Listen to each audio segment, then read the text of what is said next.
Moving on for now, it has been 20 years since the devastating Canberra bushfires that tore through the suburbs in the city's west. The fire front claimed 4 lives, dozens of homes and properties. Survivors and other community members will be coming together tonight to remember the 4-day blaze at a special memorial. Joining us live now to look at the anniversary is Mick, the ACT Emergency Services Minister. Appreciate your time, Minister. Thank you. 2 decades on, the memories still very real, of course, for survivors and friends and families of those victims. Yes, very real memories for those people that were here during the 03 fires, particularly our frontline responders. Very impactful memories of those times for them, trying to fight bushfires and keep Canberrans safe. I see today the Firefighters Union is suggesting that the lessons from the fire in 2003 haven't been learnt since. Greg McConville, who's the Secretary, he's saying that ACT Fire and Rescue remains short of equipment and trucks. He's saying a fire station that was promised in 2021 still stays as a vacant block of land. He's saying organisations set up to protect Canberrans from bushfires have been dumped. How do you respond to those claims? Well, we continue to invest in our frontline services, particularly our rural fire service. We have the most up-to-date equipment, new aerial assets coming in. We most recently addressed 2 fires that occurred just on Sunday afternoon and had them dealt with pretty quickly. So we continue to invest strongly into those frontline services, not just on equipment and services, but people as well. So we're going through 99 new firefighters in recruitment. We've got almost 90 recruited already out of that period and continue to renew those staff as they move to retirement. Okay, so good to hear that the recruitment process is underway, because the union's saying that right now you're desperately short of firefighters. Is that right?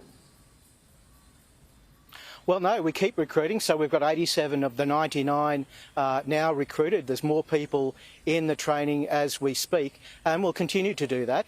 It's important that we do bring our levels of staff up to the proper amount that we need, of course, to resource both our urban services and our rural fire service too. So we have more than 500 rural fire service volunteers in the ACT, and our volunteer numbers keep growing each year. So it's a very important opportunity for us to keep investing. We've learned a lot since 2003. We address and prepare for fires completely differently than we did back in that time, thanks to new technologies, more training, and of course the sense of obligation that our rural firefighters and our volunteers have here in Canberra.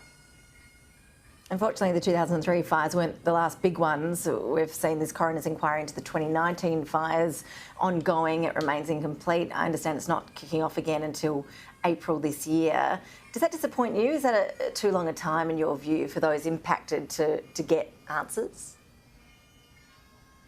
Oh, I think that we've seen a very good response to the 1920 fires. We saw no houses lost in the ACT during that period. A very good opportunity to use our new technologies, our remote area fire teams, the new infrared tech that we have in our helicopters to look at, if you like, ignitions from lightning strikes, that sort of thing, across the ACT, and address those fires early. And I think we've done a very good job. We'll continue to learn, of course, and we'll continue to invest in our frontline services.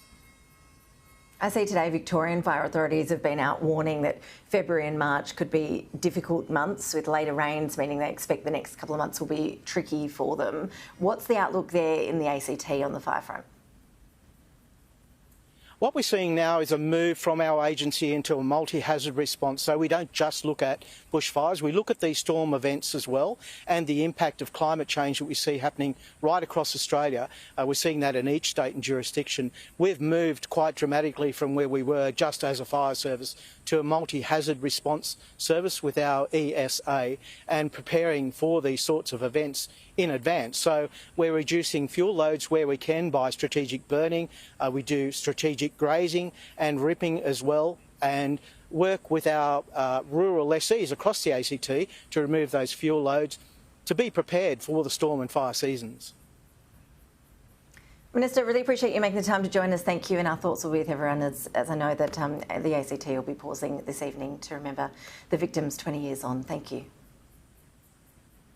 yes, our thoughts are with those people that were involved in the 03 fires and suffered so much, more than 480 homes and 4 lives lost during that time.